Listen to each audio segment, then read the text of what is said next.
What's up, people? We don't have much time because you know I'm getting interrupted. You know it, right?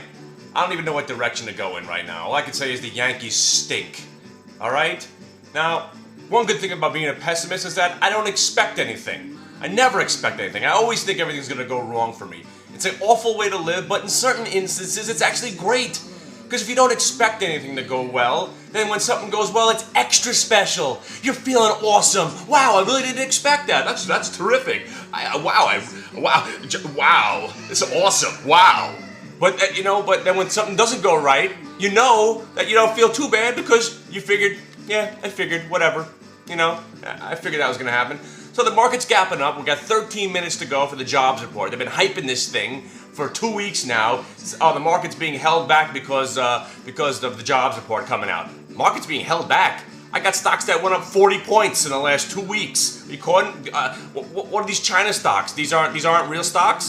Some of these stocks have gone up 300, 400%. Meaningless, awful, disgusting, worthless companies that have been going all over the place. Buffalo Wild Wings ripping. Flyer on Wall Street called that thing $36, and of course it's gone up to $40. And then I started shorting it there at 41 for some revenge, almost getting my ass kicked that day after Cash King mentioned it in the chat room.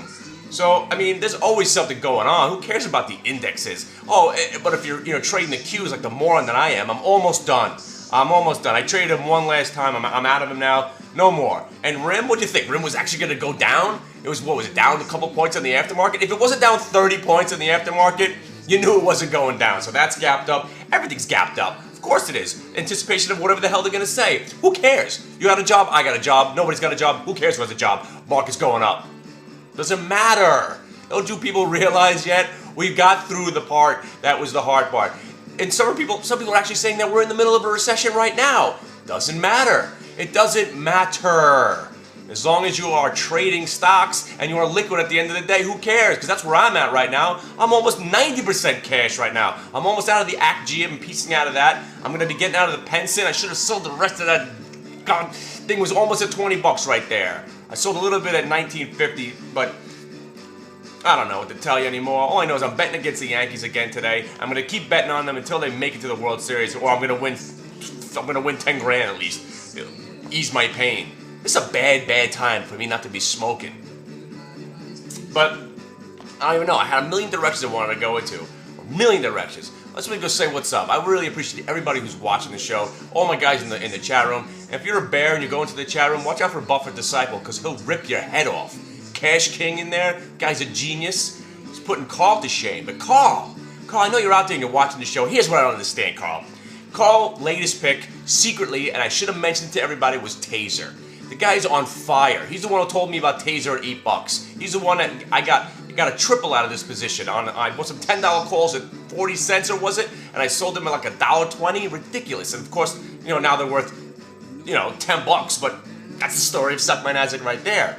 But Carl, you were saying 1385, good entry point. They're making money. They've got cash on hand. They're securing contracts. They got a new Taser. They're expecting new contracts to be announced any day now. Stochastics, Bollinger Bands, decreasing volume on the way down. Inflows, outflows. You gave me 5,000 reasons to buy. Where were you?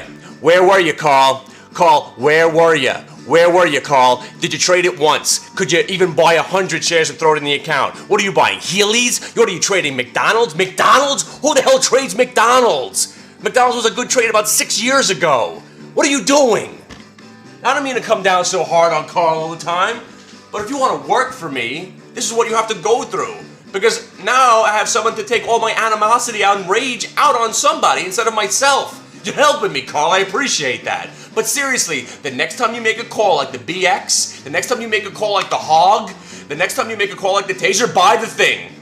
Don't be buying Heelys. This is what he's bringing to me now, Heelys. Do you know how much I despise that company? They're worthless. They make sneakers with wheels on them so you can roll your kids into traffic for Christmas. Hey, kids, roll yourself into traffic for Christmas this season. You know the show. I called the short on that at $22. I was short at $30. I said it was going to be $8 by Christmas and it'll be worthless. Come on now. What are you playing, a dead cat bounce? You're better than that, Carl. The Hog, I haven't seen that stock since I bought Harley Davidson back in the day, when the Japanese were trying to buy Rockefeller Center, and there was this whole big movement about buying American-made companies. That's the last time I traded Hog, and it wasn't even called Hog. It was HDI, I believe. But seriously, what were you thinking with the taser? Come on. Now you're getting to be, now this is like almost psychotic. And you give me a reason, oh, by the way, it wasn't a reason, and then you come up with all these things to tell me about why you didn't trade it. Carl, the next time you have an idea, buy one share. At least let me see it on the books. Buy a fucking half a share. Whatever you have to do. Alright? I don't want to hear you what your idea is. And then he's proud of himself. Yeah, you see that taser? What are you laughing at? What are you giggling at? You should be freaking pissed off like I am that you missed it. That's a 4-point move. That's a massive percentage gain. The Suck My Nasdaq fund should have a nice position in that. That's what I got you for. Do the smart thing, man. Don't sit there and just tick. Let me do that now. That's what I could do. I know how to do that, all right? You find the positions and hang on to the positions and sit there.